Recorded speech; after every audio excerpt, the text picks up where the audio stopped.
참새에 대한 내용이 갔었습니다. 제가 이 내용을 한번 잠시 읽어드리겠습니다. 중국의 당나라 때 남전 스님이라는 분이 계셨대요. 남전 스님. 예, 저도 이분을 책을 통해서 읽었는데, 남전 스님이 훗날 무심선으로 이름난 선사가 되었답니다. 그러니까 불자들은 무심이란 말, 그러니까 마음이 없다라는 말을 굉장히 동경합니다. 근데 이런 무심이 과연 뭘까 잠시 설명해드리고 제가 방송을 마치겠습니다. 제가 지금 말씀드린 거, 이런 마음이 다 필요합니다. 이 와칭의 가장 핵심 내용이 뭡니까? 와칭, 내가 또 다른 나를 바라보고 부정적인 내가 고요하게 되려면 어떻게 됩니까? 내 마음을 무심, 비워야 합니다. 그리고 채색된 그런 도화지에 또 다른 그림을 그리면 아무리 덧칠을 해봤자 어두워지는 것처럼 내 마음을 오롯이 와칭해서 고요하게 해야지만이 내가 제대로 그림을 그릴 수 있는 능력이 생깁니다. 이해되시죠? 자, 그래서 그 얘기를 잠시 해드릴게요. 어떤 사람은 아무 생각 없이 텅 빈 마음을 무심이라고 얘기하고, 어떤 사람은 어떠한 잡념도 일어나지 않는 상태라고 합니다. 이런 생각을 생각해보면 너무 헷갈리죠. 그래서 무심이 뭘 뜻하는지 선문답 중에 일화가 있습니다. 잠시 살펴드리겠습니다. 가을 무렵이나 되었을까, 하루는 남전선사가 동료 스님과 산책을 하고 있었다. 그때 마침 참새떼가 내려와 앉았다. 참새떼는 계속해서 부리로 땅을 쪼아대었다. 요리조리 움직이면서 콕콕콕콕 바닥을 쪼았다. 뭔가 먹을 걸 찾느라 그랬겠죠. 그걸 바라보던 동료 스님이 말했다. 스님, 어째서 참새는 저렇게 바쁜 걸까요? 그 말을 들은 남전선사는 반응이 참 뜻밖이었다. 남전선사는 갑자기 자신의 신발을 훌러덩 벗어 던지고 그것을 들고는 땅바닥을 세게 내리쳤다. 소리가 크게 울렸다. 동료 스님이 깜짝 놀라서 물었다. 스님, 왜 신발을 벗어서 땅을 때리십니까? 이 말을 듣고 있는 남전선사가 답했다. 바쁜 참새를 쫓으려고 제가 신발을 쳤죠. 이 이야기가 여기서 끝입니다. 이 이야기가 끝이에요. 여러분, 이걸 듣고 깨달음이 오십니까? 이걸 듣고 깨달음이 오셔야 돼요. 우리 기점 명상 하시면은, 명상을 오래 하신 분들은 이걸 듣고 딱 깨달음이 오셔야 됩니다. 새들이 바삐 우는데 왜 그렇게 바삐 우는 걸까요? 그러니까 남전선사가 갑자기 신발을 덮고 땅을 탁탁탁 쳤어요. 그러니까 왜 치십니까? 물으니까 저 바쁜 참새를 쫓기 위해서 그렇습니다. 이 말을 딱 듣는 순간 여러분 어떤 생각이 납니까? 이해되십니까? 저는 솔직히 딱 보자마자 이해가 딱 됐어요. 이 남전선사가 왜 신발을 쳤는지 제가 한번 설명드려 보겠습니다. 자, 나머지는 여러분들 각자 몫이에요. 왜 신발을 쳤을까? 근데 이게 이야기 끝이야. 답이 없어. 근데 여기까지예요. 화두선이 요건 거예요. 간화선 이제 명상 수행 많이 하신 분들이 이 먹고 이것만 계속 기억하는 거예요. 이것이 뭔가 공부를 하는 거예요. 자, 제가 한번 그걸 설명을 해드릴게요. 여러분들 설명으로 이해가 되면 좋습니다. 자, 일단 한번 해드려 보겠습니다. 자, 참새를 쫓기 위해서 갑자기 신발을 탁탁 쳤죠. 자, 그러면 이것을 우리가 이제 우리 선문답의 일화라고 하는데 수수께끼 같은 거죠. 수수께끼. 그렇죠? 사실 이 안에 깨달음의 열쇠가 그대로 열립니다. 이걸 딱 깨닫는 순간, 이게 왜 신발을 쳤는지 깨닫는 순간 여러분은 득도하신 거예요. 사실은 깨달음을 얻으신 거예요. 첫 번째 깨달음. 바쁜 참새를 쫓으려고 바닥을 쳤어요. 왜 신발로 바닥을 쳤을까요? 그렇다고 바쁜 참새를 쫓겨내기 위해서?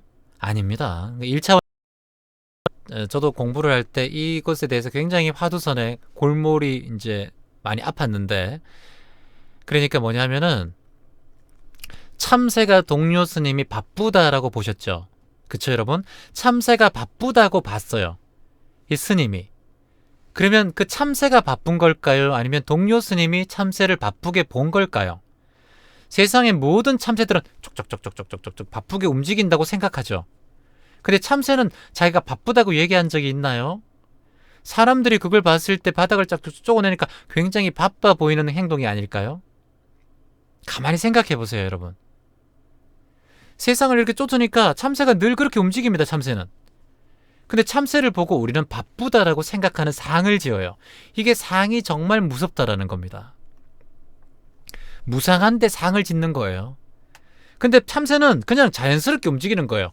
참새는 그냥 똑똑똑 움직이지만 여유롭게 땅을 쪼고 있어 라고 생각하면서 몸만 이렇게 빨리 움직인다고 생각하는 거예요. 그게 사람의 보는 관점이죠. 자, 그러면 여기서 하나 또 우리가 물음을 던져야 되는 게, 그러면 왜 갑자기 선사님께서 참새가 바삐 움직인다고 했는데 갑자기 이 바닥을 땅바닥으로 탁 쳤을까요? 이게 뭘까요? 이 딱 치는 순간 참새가 바쁜 참새를 내보낸다라고 하잖아요. 선사가 얘기했지 않습니까? 그 쫓아보내야지 하는데 갑자기 탁탁 쳤죠. 그러면 이 스님께서, 동료 스님께서 그걸 치는 순간 깜짝 놀라겠죠. 왜 갑자기 그걸 치십니까? 바쁜 참새를 쫓기 위해서지. 그런데 바쁜 참새를 쫓는 게 아니라 그 스님에게 이 소리를 들려주면서 그걸 깨우치라고 얘기한 거예요, 사실은. 참새가 정말 바쁜 걸까? 아니면 참새에게 바쁘다라고 생각하는 내가 잘못된 걸까? 그의 눈에게는 왜 바쁘게 보일까? 이게 상을 짓는 생각입니다. 사람을 바라볼 때도 똑같습니다. 참새가 바쁜 게 아니고 참새를 바라보는 동료 스님의 마음이 바쁜 거고. 이해되시죠, 여러분? 그러니까 이렇게 생각하는 게 마음 근육이 생기는 거예요. 마음 근육이 커질수록 우리가 보는 안목이 넓어집니다. 내 상을 내리게 됩니다. 이렇게 되면 내 삶의 온갖 마주보는 근육들이 다, 마음의 근육들이 커져갑니다. 자, 근데 또 하나 남아있죠. 왜 신발을 탁탁 쳤을까? 참새를 쫓기 위해서 그런 게 아닐까? 그렇지 않습니다. 이 물음에도 여러분들 깊게 한번 던져보세요. 그럼 답이 옵니다. 남전선사가 쫓으랬던 거는 참새의 짹짹거리는 참새의 모습이 아니라 스님의 마음 속에 있는 참새였어요. 그렇게 바쁘게 생각하는 당신의 마음이 바쁜 마음이다. 그리고 그 바쁜 마음을 쫓아버리기 위해서 신발을 벗어서 땅을 두드린 겁니다. 그냥 있는 그대로 보라고. 근데 여기서 저는 하나 더 여러분들에게 깨달음을 드리고 싶어요. 뭐냐면은 이걸 탁탁 치는 순간 내가 그 소리를 들으면서 참새에 대한 바쁜 마음이 탁 사라집니다. 생각이 사라지죠. 탁 알아차려요. 내가 막 두려운 생각이 일어났다가 그 사람 때문에 화가 일어나는 사람이 생각이 난다면은, 제가 예를 들어 굉장히 두려워가지고 굉장히 스트레스 받는 일이 예전에 있었어요. 명상을 하기 전에. 그래서 명상을 하러 이 마음을 도저히 벗어놓을 수가 없는 거예요. 그래서 명상을 해도 안 되는 거예요. 그래서 제가 밤 12시에 공동묘지에 올라갔어요. 공동묘지에 올라가서 명상을 하기 시작했어요. 근데 5분도 안 돼서 그 스트레스 받던 번뇌는 다 사라지고 무서움이 그대로 내 몸을 벌벌 떨게 하더라고요. 이 생각은 다른 생각이 일어나니까 그대로 사라져 버리는구나. 이 생각은 온전히 나의 생각이 아니었구나. 그래서 남전선사가 바닥을 탁탁 쳤을 때 깜짝 놀란 거죠. 그런 순간 내 바쁘게 생각했던 참새들을 바라보는 마음이 그대로 사라져버린 거예요. 이해되시죠, 여러분? 달마선사와 해가선사의 일화도 있지 않습니까? 달마선사를 찾아가 해가선사가, 달마선사님, 제 마음에 있는 짐을, 번뇌를, 괴로움을 내리는 방법을 가르쳐 주십시오. 네 마음이 그렇게 괴롭냐? 어떻게 괴롭냐? 마음이 너무 힘듭니다. 그러면 네 마음을 여기에, 그 괴로운 마음을 내놓아봐라. 제 마음을 어떻게 내놓겠습니까? 내놓을 게 없습니다. 내 이미 너의 괴로운 마음을 내려놓았노라. 사라지게 했노라. 그만큼 내 마음은 그저 내 생각에 의해서 만들어진 창조물일 뿐이라는 거예요. 와칭하고 이어지는 얘기죠, 여러분. 그쵸? 그래서 내 마음이 언제나 바쁜 참새로 살아갈 것인가. 그래서 우리는 이걸 알아차리기라고 해요. 바쁜 마음을 알아차리는 거예요.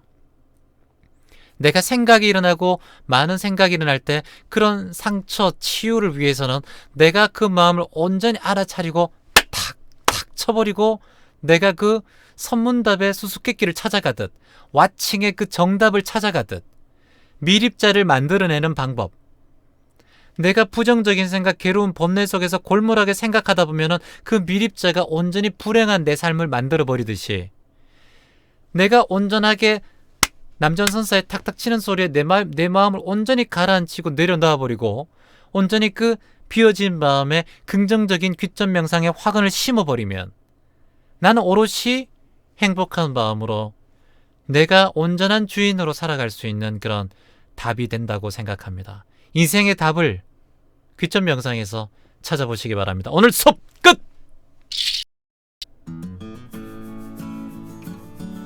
힘든 세상 함께 살아줘서 고맙습니다. 당신이 희망입니다. 더 잘해드리지 못해 미안합니다. 하지만 우리는 매일매일 모든 게 좋아질 겁니다. 당신이 희망입니다. 사랑합니다. 매일매일 모든 게 좋아지십시오. 매일매일 모든 게 좋아지십시오. 귀점 명상은 당신의 삶을 응원합니다. 귀점 명상은 희망입니다. 매일매일 모든 게 좋아집니다.